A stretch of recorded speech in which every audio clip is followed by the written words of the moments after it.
ప్రభువైన యేసుక్రీస్తు వారి నామంలో మీ అందరికీ నా హృదయపూర్వకమైన వందనాలు చెల్లిస్తున్నాను. ఈరోజు దేవుని యొక్క వాక్యాంశము అపోస్తలుడైన పౌలు చెప్పిన ఒక గొప్ప మాటను గురించి మనము ధ్యానం చేయబోతున్నాం. నేను క్రీస్తుతో కూడా చనిపోయాను అనే అపోస్తలుడైన పౌలు పలికిన మాటను గురించి ధ్యానం చేయబోతున్నాం. ఈ సమయంలో దేవుని వాక్యానికి వెళ్లే ముందుగా చిన్న ప్రార్థన చేసుకుందాం. పరిశుద్ధుడా, ఘనమైన తండ్రి, మహోన్నతుడా, మహాగణుడా, ఓ తండ్రి, మాట్లాడే దైవమా, వాక్యము ద్వారా మాట్లాడే దేవుడవు నాయన, దర్శనమిచ్చి మాట్లాడే దేవుడవు, పరిస్థితుల ద్వారా మాట్లాడే దేవుడవు, సేవకుల ద్వారా మాట్లాడే దేవుడవు నాయన. అయా, మీ ఆత్మ ద్వారా, మీ వాక్యము ద్వారా మాట్లాడే దేవుడిగా ఉన్నందుకు స్తోత్రాలు. అద్భుత ఆశ్చర్య కార్యాలు జరిగిస్తున్న దేవుడిగా మీరున్నందుకు స్తోత్రాలు నాయనా. మాతో మాట్లాడండి. వాక్యము ద్వారా ఎంతమంది ఆలకిస్తున్నారో వారందరినీ ఇప్పుడే మీ స్వాధీనపరచుకోండి. వినే చెవి, గ్రహించే హృదయం దయచేయమని యేసుక్రీస్తు వారి నామములో ప్రార్థిస్తున్నాను తండ్రి, ఆమేన్. ఈ సమయాన్ని దయచేసిన దేవాది దేవునికి కూడా ఎన్నో లెక్కలేనన్ని నా స్తుతులు చెల్లిస్తున్నాను. మరి ఈ యొక్క సమయంలో కానీ మనం చూసినట్లయితే అపోస్తలుడైన పౌలు గలతీ పత్రిక 2:20 ఆయన మాట్లాడుతున్న మాట ఏమిటంటే, నేను క్రీస్తుతో కూడా సిలువ వేయబడి ఉన్నాను, ఇకను జీవించువాడను నేను కాను, క్రీస్తే నాయందు జీవించుచున్నాడు. నేనిప్పుడు శరీరమందు జీవించుచున్న జీవితము నన్ను ప్రేమించి నా కొరకు తన్ను తాను అప్పగించుకొనిన దేవుని కుమారుని యందలి విశ్వాసము వలన జీవించుచున్నాను అంటున్నాడు. ప్రియబిడ్డలారా, గలతీ రాసిన పత్రిక 2:20 అపోస్తలుడైన పౌలు పలుకుతున్న మాట, నేను క్రీస్తుతో కూడా సిలువ వేయబడి ఉన్నాను అంటే, సిలువ వేయబడ్డం అంటే చనిపోయాడు అని అర్థం. ప్రభువైన యేసుక్రీస్తు వారు 2026 సంవత్సరాల క్రితం సిలువ వేయబడ్డారు. ఎవరి కోసం అంటే, బైబిల్ మనకు చెప్తుంది, వాక్యం సత్యాన్ని బోధిస్తుంది. ఎవరి కోసం అంటే పాపులమైన మన కోసం. దేని బిడ్డలారా, నీతిమంతుడు ఒక్కడును లేడు, అందరూ పాపము చేసి దేవుడు అనుగ్రహించి మహిమను పొందలేకపోతున్నారు. అంతేకాదు దేని బిడ్డలారా, పాపము చేయడం వల్ల పాపులే కాదు, మరి ఒక రకంగా చూసినట్లయితే మరి మనము జన్మ నుంచి కూడా ఆదాము అవ్వ ఎప్పుడైతే పాపము చేశారో, పాపము చేసిన తర్వాత వారు మనల్ని కన్నారో, ఆ యొక్క ఆది తల్లిదండ్రులైన ఆ పితరుల నుంచి కూడా పాపపు స్వభావం మనలో వచ్చేసింది. మన యొక్క జీన్స్లో, మన యొక్క డిఎన్ఏలోనే ఈ యొక్క పాపపు స్వభావం అనేది వచ్చేసింది. అందుకే దేని బిడ్డలారా, మరి అపోస్తలుడైన పౌలు చెప్పినట్లు క్రీస్తుతో కూడా ఎందుకు చనిపోవాలి?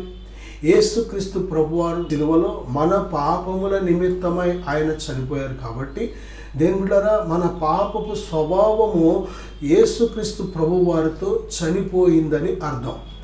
మన పాపపు స్వభావం బిడ్డలారా, ఇది పుట్టుక నుంచి కూడా మనలో ఏలుబడి చేస్తున్నట్లు మనం చూడగలం. అందుకే అపోస్తలుడైన పౌలు మరో చోట ఏమంటాడంటే, మేలు చేయవలెనను కోరిక నాకు కలదు, కానీ నేను కీడే చేస్తున్నాను అంటున్నాడు.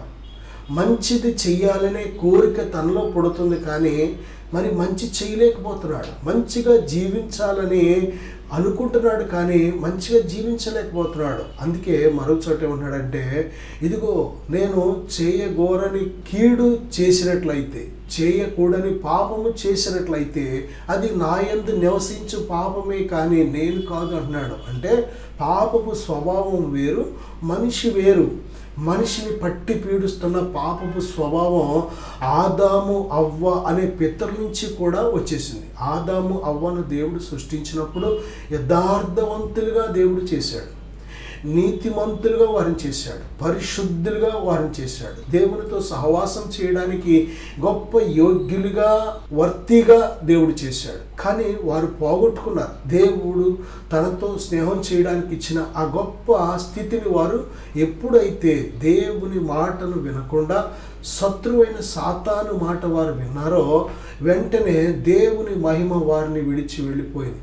పాపము వలన వచ్చు జీతం మరణం కనుక ఎప్పుడైతే వారు పాపము చేశారో, దేవుడు వారికి ఇచ్చిన మహిమ, ప్రభావము, వారికి ఇచ్చిన శక్తి, వారికి ఇచ్చిన అధికారం, వారికి ఇచ్చిన స్నేహము, దేని బిడ్డలారా వారికి ఇచ్చిన దైవిక గుణాలన్నీ కూడా వారిని విడిచి వెళ్ళిపోయినాయి.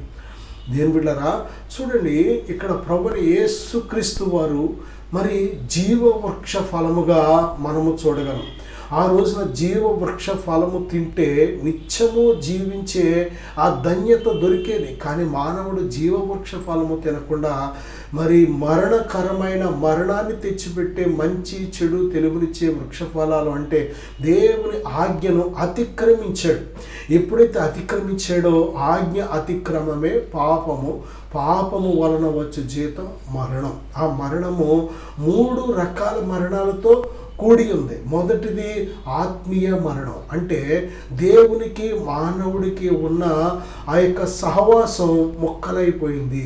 ఏదెను తోటలోంచి గెంటివేయబడ్డాడు. ఇక రెండవ మరణం, ఆదాము 930 సంవత్సరాలు బ్రతికి మళ్ళీ తిరిగి మంటిలో కలిసిపోయాడు. నువ్వు మొన్నే గనుక తిరిగి మొన్నైపోతావు అనే ఈ రెండవ శారీరక మరణం అనేది ఒకటి వచ్చింది. ఇక మూడవ మరణం చూస్తే నిత్య మరణం. దేని బిడ్డలారా, మానవుడు పాపము చేసి కానీ పాపంలోనే జీవించి పాపంలోనే చచ్చిపోతే ఆ పాపంలో వచ్చే జీతం నిత్య మరణం. ఆ ఆత్మ ఎక్కడికి వెళ్తుందంటే ధనవంతుడు వెళ్ళిన వేదనకరమైన స్థలానికి వెళుతుంది. అక్కడ దేని బిడ్డలారా భయంకరమైన వేదన ఆత్మకు మరి పొంచి ఉంది. అది శత్రువైన సాతాను కోసం దేవుడు సిద్ధపరిచాడు. కానీ సాతాను మాట విని మరి సాతాను చెప్పిన ఆ యొక్క ప్రలోభాలకు లోబడి సాతాను ప్రేరేపణకు లొంగిపోయి సాతాను స్వభావంతో జీవించే ప్రతి మనిషికి కూడా సాతానుకి ఏ తీర్పు అయితే దేవుడు తీర్చాడో ఇంతకు మునుపు అదే తీర్పుకు మానవుడు కూడా వెళ్ళి ఆ శిక్షను అనుభవించవలసి ఉంది. నా సహోదరుడా, దేవుడు మనను శాశ్వతమైన ప్రేమతో ప్రేమిస్తున్నాడు. మనం నశించుకోవడం దేవునికి ఇష్టం లేదు. మనము నశించుకోవడం దేవునికి ఇష్టం లేదు. మనము అంతటా అందరూ రక్షించబడాలనేదే దేవుని యొక్క ఉద్దేశం, ప్రణాళిక. కాబట్టి దేవుడు మనల్ని ప్రేమించి మన కోసం ఏం చేశాడు అంటే ఆ రోజున ఏ జీవవృక్ష ఫలాలైతే మనము తినకుండా వదిలేసామో అదే జీవవృక్ష ఫలాన్ని యేసుక్రీస్తును ఒక నరునిగా ఈ లోకానికి దేవుడు పంపించాడు. ఆయన మన పాపముల నిమిత్తము సిలువపై వెలచెలించాడు గనక ఆ ప్రభువుని యేసుక్రీస్తునందు విశ్వాసం ఉంచిన ప్రతి ఒక్కడు కూడా నిత్య జీవాన్ని కలిగి ఉన్నాడు. జీవవృక్ష ఫలము తింటే ఏ నిత్య జీవమైతే పొందుకుంటాడో అదే నిత్య జీవాన్ని ప్రభువుని యేసుక్రీస్తునందు విశ్వాసం ఉంచిన ప్రతి ఒక్కరికి కూడా ఆ నిత్య జీవాన్ని దేవుడు దయచేస్తున్నాడు. నిత్య జీవం అంటే ఏమిటి అంటే దేని బిడ్డలారా, ఈ లోకం విడిచిపెట్టిన తర్వాత మనము నిత్యత్వములో 2 ప్రాంతాలు ఉన్నాయి. ఒకటి నిత్యము వేదన కలిగిన స్థలము. మానవుడు భూమి మీద చేసిన పాపమును బట్టి సాతానికి విధించిన ఆ శిక్షే మానవుడు కూడా అనుభవించవలసి ఉంటుంది. అది నిత్య మరణం. అలా కాకుండా ఒకవేళ మానవుడు కానీ దేవుడు చెప్పినట్టు ఆలకించి దేని బిడ్డలారా దేవుడు చెప్పిన ఆ జీవ మార్గంలో ప్రయాణం చేసినట్లయితే మానవుడు ఏ పాపము చేయకుండా దేవుని కోసం బ్రతికినట్లయితే ఆ మానవుడి కోసం నిత్య రాజ్యము అంటే పరలోక రాజ్యము, అదే నిత్య జీవం అనేది దేవుడు సిద్ధపరిచి ఉంచాడు. నా సహోదరుడా, నీవు పరలోకానికి వెళతావా నరకానికి వెళతావా అనేది దేవుని చేతిలో లేదు, నీ చేతిలో ఉంది. ఈ భూమి మీద నీ క్రియలను బట్టే నీకు తీర్పు తీర్చబడుతుంది. నీ చేతిలో డబ్బు ఎంత ఉంటే అంత వస్తువే వస్తుంది. డబ్బు ఇక్కడ ఎక్కువ సంపాదించుకుంటే ఎక్కువ వస్తువు వస్తుంది, పెద్ద వస్తువు వస్తుంది, ఖరీదైన వస్తువు వస్తుంది. డబ్బులే సంపాదించుకోకపోతే వస్తువు ఏమి సంపాదించుకోలేవు. అలాగే దేని బిడ్డ, ఇక్కడ నువ్వు నీతిమంతుడిగా బ్రతికితే ప్రభు అయిన దేవుని అందు విశ్వాసం ఉంచి నీ క్రియలు సరిచేసుకొని నువ్వు దేవుని కోసం జీవించినట్లయితే దేవుడు నిత్య జీవం అనే ఆ గొప్ప రాజ్యాన్ని ప్రతిఫలముగా ఇస్తున్నాడు. అలా కాకుండా దేవుని భయం విడిచిపెట్టి నీ మనసుకు నచ్చినట్లు నీ కోరిక చొప్పున నీ దృష్టి యొక్క ఇష్టము చొప్పున నువ్వు ప్రవర్తించినట్లయితే దాని ప్రతిఫలము మరణము అంటే నరకం అనేది దేవుడు ఇస్తాడు. దేని బిడ్డలారా, నీ క్రియలను బట్టే దేవుడు బలవంతంగా ఏ ఒక్కరిని కూడా ఆయన కోసం బ్రతకమని పాపం చేయొద్దని చెప్పడు. దేవుడు ఆయన మనకు ఎంత గొప్ప స్వతంత్రత ఇచ్చాడో. దేవుడు స్వతంత్రత ఇవ్వకపోతే ఆయన మన దృష్టిలో ఎలా కనబడతాడంటే చాలా క్రూరుడుగా కనబడుతూ ఉంటాడు. దీని బిడ్డ ఏ తల్లి తండ్రి అయినా తమ బిడ్డలకు వారు పెట్టిందే తినాలి, వారు చెప్పిందే కట్టాలి అని, ఒకవేళ వారు కూర్చోమన్న చోట కూర్చోవాలి, వారు చేయమన్నదే చెయ్యాలి, లేకపోతే తంతారు అనే విధంగా తల్లి తండ్రి ఆ విధంగా ఉన్నట్లయితే ఆ పిల్లలు బతికినంత కాలం కూడా తల్లిదండ్రిని అపార్థమే చేసుకుంటారు. ఏనాడు మాకు స్వతంత్రత లేదు, మా అమ్మ చెప్పినట్టే కూర్చోవాలి, నాన్న చెప్పినట్టే నడవాలి, అమ్మ నాన్న. అవును, దేని బిడ్డలారా, ఆ పిల్లల దృష్టిలో తల్లిదండ్రి ఎలా కనబడతారంటే దుర్మార్గులుగా కనబడుతూ ఉంటారు, చెడ్డవారిగా కనబడుతూ ఉంటారు. అందరు పిల్లలు స్వతంత్రులుగా చక్కగా వారికి నచ్చిన డ్రెస్ చేసుకుంటున్నారు, నచ్చిన ఫుడ్ తింటున్నారు, నచ్చినగా వారు ప్రవర్తిస్తున్నారు. కానీ మేము ఎలా జీవించలేకపోతున్నామే, మా తోటి పిల్లలతో పాటు మేము కూడా స్వతంత్రంగా ఉండలేకపోతున్నామని తల్లిదండ్రులు ఎప్పుడు అపార్థం చేసుకుంటూ ఉంటారు. తల్లి తండ్రి ఆ బిడ్డల మేలు కోసమే వారు చెబుతూ ఉంటారు, కానీ ఆ మేలు బిడ్డలకు అర్థం అవ్వదు. తల్లి తండ్రి మంచి ఉద్దేశంతో చెబుతారు, కానీ అది అర్థమవుతుంది, అపార్థం చేసుకుంటారు. కాబట్టి దేవుని ప్రేమను అర్థం చేసుకోవడం కోసం దేవుడు ఏం చేశాడో తెలుసా, మనకు స్వతంత్రత ఇచ్చాడు. దేని బిడ్డ, ఆయన మాట ప్రకారం జీవిస్తే ఎటువంటి మేలు కలుగుతుంది, ఆయన మాట వినకుండా నీ ఇష్టం వచ్చినట్టు నువ్వు జీవిస్తే ఏమి కీడు కలుగుతుందో నువ్వు రుచి చూడాలి, నువ్వు తెలుసుకోవాలి నీ అంతటా నువ్వే. కాబట్టి ప్రియబిడ్డ, మనకు మనస్సాక్షిని ఇచ్చాడు కనుక మన మనస్సాక్షి మనం చేసేది ఏదైనా ఒకవేళ తప్పు పొరపాటు పాపం అనిపిస్తే మన మనస్సాక్షి మనల్ని గద్దిస్తూ ఉంటుంది. మనస్సాక్షి ప్రతి మనిషికి ఇచ్చాడు. ఆ మనస్సాక్షి ఒక అలారం లాంటిది. నువ్వు ఎప్పుడైతే ఒక్కసారి మనస్సాక్షి చెప్పిన దానికి ఆ గద్దింపుకు నువ్వు లోబడలేదో ఇక మనస్సాక్షి మొండిదైపోతుంది, మనస్సాక్షి కఠినమైపోతుంది, ఇక మనస్సాక్షి మంచి చెడు గ్రహించలేని స్థితిలోకి వెళ్ళిపోతుంది. కాబట్టి మనస్సాక్షి చాలా ప్రాముఖ్యం. దేని బిడ్డలారా, నీ మనసు నీ మీద తీర్పు తీరుస్తుంది. జాగ్రత్త. నువ్వు చేసే ప్రతీది కొన్నిసార్లు నీకు చేయలేదన్నా, నాకు తెలియదన్నా, లేకపోతే నాకు సంబంధం లేదన్నా నీ మనస్సాక్షి ఆ దినాన ఉన్నట్టే చెప్తుంది. దేని బిడ్డలారా, శరీర సంబంధిగా బ్రతికితే ఆత్మ సంబంధమైన మనసు నీ మీద తీర్పు తీరుస్తుంది. దేని బిడ్డ, నువ్వు ఆత్మ సంబంధిగా బ్రతికితే నిజంగా బ్రతికేవా లేదనే దానికి శరీర సంబంధమైన మనస్సే చెప్తుంది. నిజంగా నేను చెప్పినట్టు ఆడు జీవించలేదు, ఆడు ఆత్మ సంబంధిగానే జీవించాడని. ప్రియ బిడ్డ, మనం ఈ లోకంలో ఏ మనిషి నేత్రమైన కప్పచ్చేమో, కానీ ఎవరి కన్ను కప్పలేమో తెలుసా, మన మనస్సాక్షి కన్ను కప్పలేము. మన మనస్సాక్షికి అంతా తెలుసు. ఎవరైనా సరే ఏమో నాకు తెలియకుండా అలా జరిగిపోయిందండి అని ఆ వ్యక్తి తన జీవితాన్ని గురించి తనకు తెలియకుండా తెలిసిందంటే అది నమ్మక్కర్లేదు. ఒక మనిషి తనకు తెలియకుండా ఏది జరగదు. తన హృదయంలో ఆలోచనలు తలంపులు పుట్టకుండా తన చెయ్యి కానీ కాలు కానీ కన్ను రెప్ప కానీ ఏది కదలదు. ప్రియబిడ్డ, ప్రతి అడుగు, ప్రతి క్రియ, ప్రతి చర్య, అది మంచిది కానీ చెడ్డది కానీ ప్రతీది కూడా మనస్సులో పుట్టే తలంపులు బట్టే జరుగుతూ ఉంటుంది. మనసులో పుట్టే ఆలోచనలు అనేవి పునాది. అక్కడ ఆలోచన పుట్టకుండా మానవుడు ప్రతి కదలిక ఏది జరగదు. నా సహోదరుడా, సహోదరి, అందుకే మనస్సాక్షి చాలా చాలా చాలా మనము దాన్ని కాపాడుకోవాలి. మనస్సాక్షికి కల్మషం తోచకుండా ప్రియబిడ్డలారా, మనస్సాక్షిని కడిగి శుద్ధి చేసి నూతనపరచగలిగే శక్తి ఒక్క ప్రభువైన యేసుక్రీస్తు వారి సిలువలో కార్చిన రక్తానికి మాత్రమే ఉంది.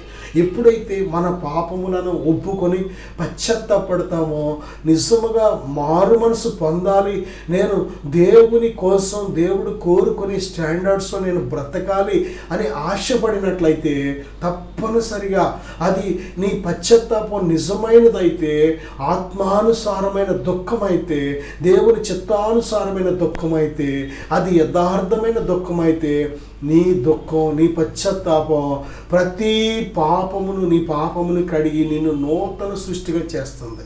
యేసు రక్తం ఎంత నిజమో అలాగే నీవు ఆ యొక్క పశ్చాత్తాపం కూడా అంత నిజమైనదైతే యేసు రక్తం నీ ప్రతి పాపాన్ని కడిగి నీ మనస్సాక్షికి కల్మషం తోచకుండా దేవునిని సేవించడానికి యోగ్యత కలిగిన దానిగా సిద్ధపరుస్తుంది. నా సహోదరుడా, అందుకే నూతన జన్మ అనేది చాలా ప్రాముఖ్యం.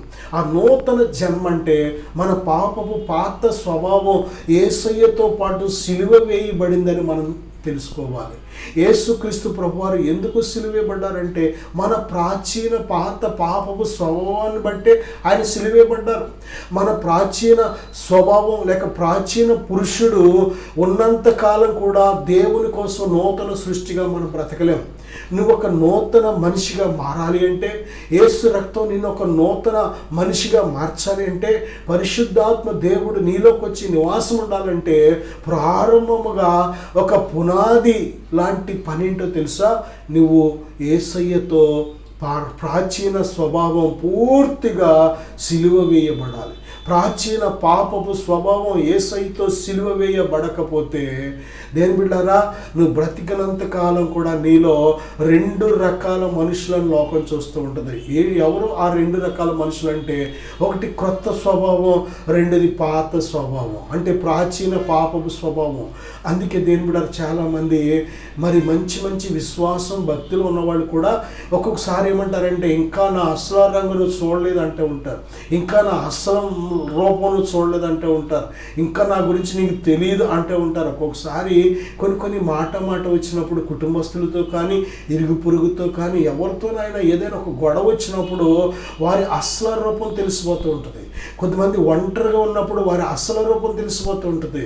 కొంతమంది చీకటిలో ఉన్నప్పుడు వారి అసలు రూపం తెలిసిపోతూ ఉంటుంది. కొంతమందికి శోధన వచ్చినప్పుడు వారి అసలు రూపం తెలిసిపోతూ ఉంటుంది. కొంతమందికి శ్రమ వచ్చినప్పుడు వారి అసలు రూపం తెలిసిపోతూ ఉంటుంది. యోసేపుకి శోధన వచ్చింది. శోధనలో తన అసలు రూపం ఏంటో బయటపడింది. ఏంటి అసలు రూపం అంటే, దేవుని కోసం నీతిమంతుడిగా దేవుని యందు భయభక్తులు కలిగి ఆయన బ్రతుకుచున్నాడు, విశ్వాసం ద్వారా బ్రతుకుచున్నాడు అనేది బయటపడింది. నా సహోదరుడా, యోబు భార్య చూడండి, శ్రమ వచ్చేటప్పటికి తన అసలు రూపం బయటపడింది. యోబు ఆ శ్రమ వచ్చేటప్పటికి తన అసలు రూపం బయటపడింది. ఎలాగా, ఏమని అంటే, యోబు భార్య అప్పటి వరకు చేసిన భక్తి అంతా కూడా దేవుడు ఇచ్చాడు కాబట్టి భక్తి చేసింది. దేవుడు తీసుకుంటే ఆవిడ భక్తి చేయదు, ఎదురు దేవుడు దూషించేసే మనిషి అని. యోబు అప్పటి వరకు చేసిన భక్తి నిజమైన భక్తి అని, శ్రమ వచ్చినా సరే విడిచిపెట్టలేదు కనుక, దేవుని స్తుతించాడు కనుక, నమ్మకస్తుడిగా ఉన్నాడు కనుక, దేని బిడ్డ తనది నిజమైన భక్తి అని తెలిసిపోయింది. నా సహోదరుడా, పరిస్థితులు నిన్ను పరీక్షిస్తూ ఉంటాయి, శోధనలు నిన్ను పరీక్షిస్తూ ఉంటాయి.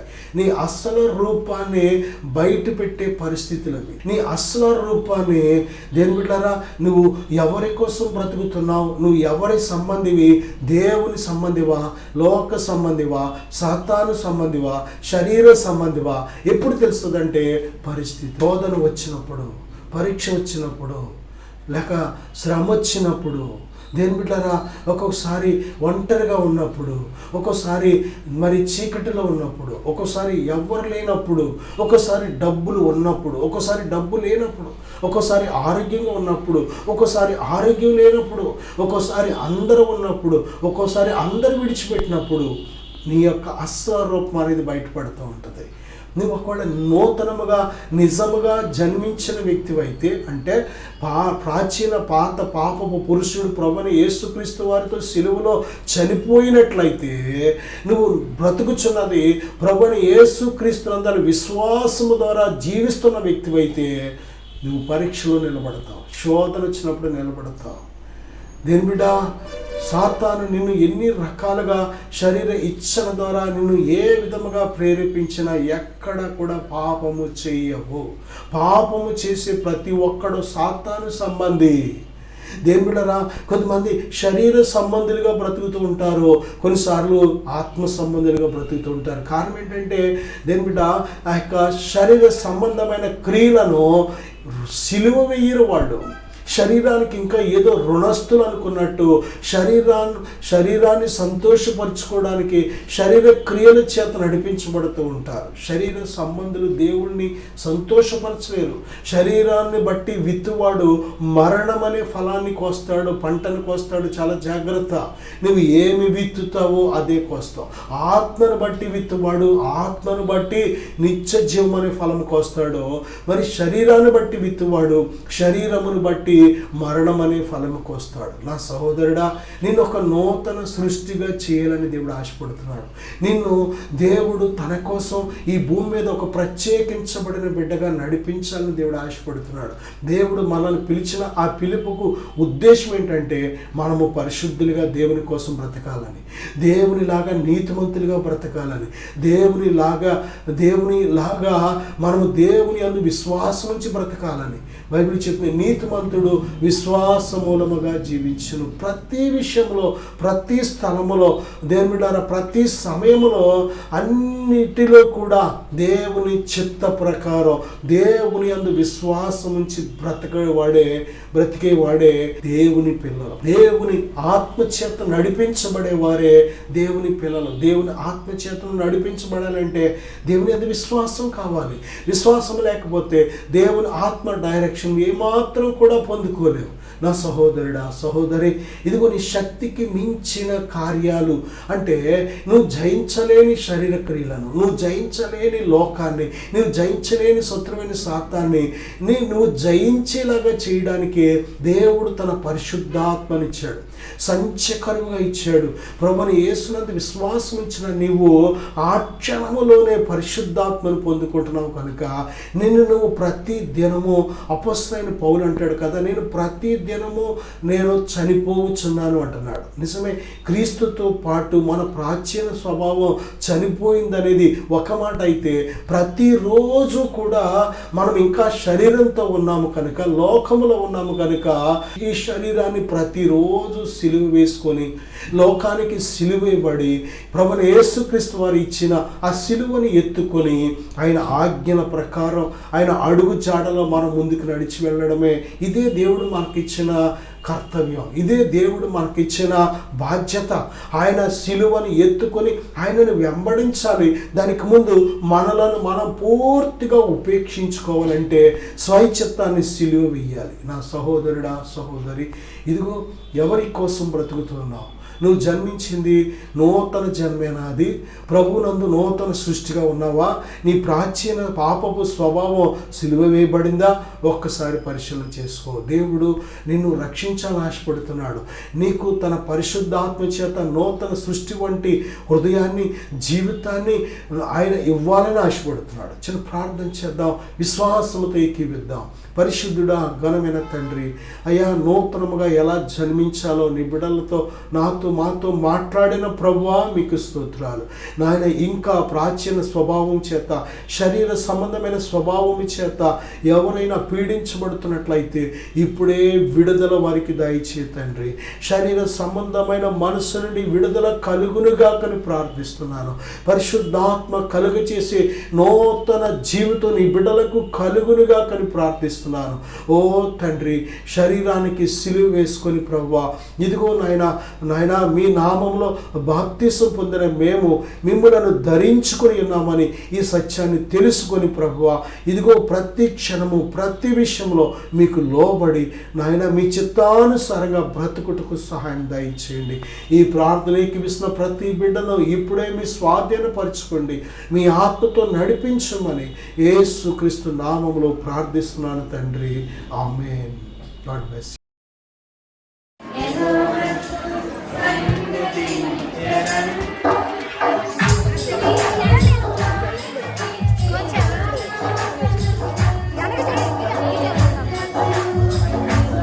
పైకి లేపండి.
You are free. దేవుని విడిపించాడు. చప్పట్లు కొడదాం. ఒక్కొక్కరి పక్కన స్టేజ్ పైన దేవుడు పెట్ట మీ అందరికీ వందనాలండి. టైగర్ అందరికీ మొన్న సహోదరులకు అందరికీ వందనాలండి. 3 వారాల క్రితం శుక్రవారం నాడు నేను అయితే సంవత్సరం బట్టి చాలా బాధలతో ఎన్నో హాస్పిటల్ తిరిగాను, ఎన్నో ఇది చేసాను, కానీ నాలో ఉన్న అనారోగ్యం అయితే మరి ఇది అవ్వలేదు.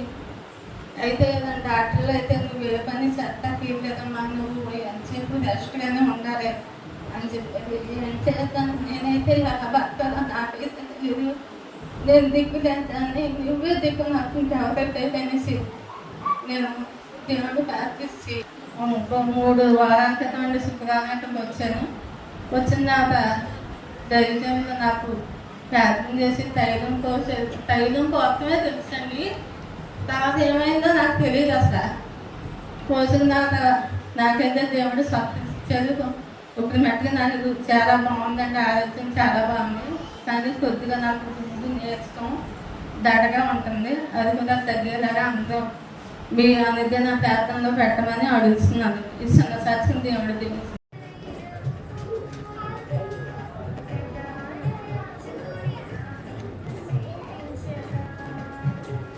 ఒకసారి మా సన్నిధిలోనే దైవజనులు ఎన్ఎన్టీ వాటర్ ప్రార్థన చేయడం ప్రారంభించారు. నేను అది విన్నాను. అక్కడ స్వస్థత జరుగుతుందంట అని నేను విన్నాను. ఆ రోజు నేను ఎన్ఎన్టీ వాటర్ ప్రార్థన చేసే రోజు నేను వెళ్ళిన రోజు నాకు ఇప్పటికీ ఇంకా నా మనసులో ఉంది. దేవుడు ఆయన ఆత్మతో నింపడం నేను ఇప్పటికీ గుర్తుంచుకున్నాను. అది మొదటిసారిగా నా జీవితంలో జరగడం వలన నేను ఇప్పటికీ నా మనసులో ఉండిపోయింది. దైవజనులు అలా చెయ్యి మీద పెట్టి ప్రార్థన చేస్తున్నప్పుడు నేను కళ్ళు మూసుకున్నాను.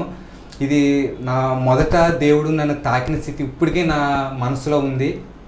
ఆయన చెయ్యి పెట్టి ప్రార్థించినప్పుడు దేవుడు ఆయన ఆత్మతో నింపాడు. అది మీకు చెప్పడానికి ఎలా అంటే, నడినెత్తి నుంచి అరికాలు వరకు మనకి నీటి బిందువు ఇక్కడ వేస్తే ఎలా అయితే కిందకి జారుకుంటా వస్తుందో ఆ బటన్ వేలు వరకు, అలా ఆయన ఆత్మతో నింపడం నేను గ్రహించాను. అప్పటి నుంచి నా ఆత్మీయ స్థితి దినదినము అభివృద్ధి చెందింది. అలాగే 2 సార్లు అనెంటింగ్ వాటర్తో నన్ను ప్రార్థన చేశారు. మొదటిసారిగా అలా అభిషేకంతో నింపేడు దేవుడు. రెండవసారి ప్రార్థన చేస్తున్నప్పుడు మన చీకటి గదిలో ఉన్నట్టుండి స్విచ్ చేస్తే ఒకేసారి వెలుగు ఎలా వస్తుందో అలా నా కనులకు అలా అనిపించింది. చుట్టూరు చీకటి, ఒక్కసారిగా మన చీకటి గదిలో పెట్టేసి ఎలాగైతే స్విచ్ ఆన్ చేస్తామో లైటు, ఎలాగైతే ఒకేసారి వెలుగు వస్తుందో అలా వెలుగు వస్తుంది. ఆ 2 సార్లు ఎనైటింగ్ వాటర్ ద్వారా నేను దేవుళ్ళో ఆయన నాతో ఉండడం గ్రహించాను. నా ఆత్మీయ జీవితంలో దేవుడు ఎన్నో కార్యాలు చేశాడు, ఎన్నో అద్భుతాలు చేశాడు. ఆయన నమ్మి నేను ఆదివారం సన్నిధికి వచ్చేవాడిని. వచ్చినప్పుడు ఆయన మాటలు ఎంతో బలపరిచాయి. ఆయనకి ఏమి ఇచ్చినా రుణం తీర్చుకోలేం. దేవుడు అనేక కార్యాలు నా జీవితంలో ఎన్నో చేశాడు. ఆయనకి ఏమి ఇచ్చినా రుణం తీర్చుకోలేం. ఈ సాక్ష్యం దేవునికి మహిమకరం.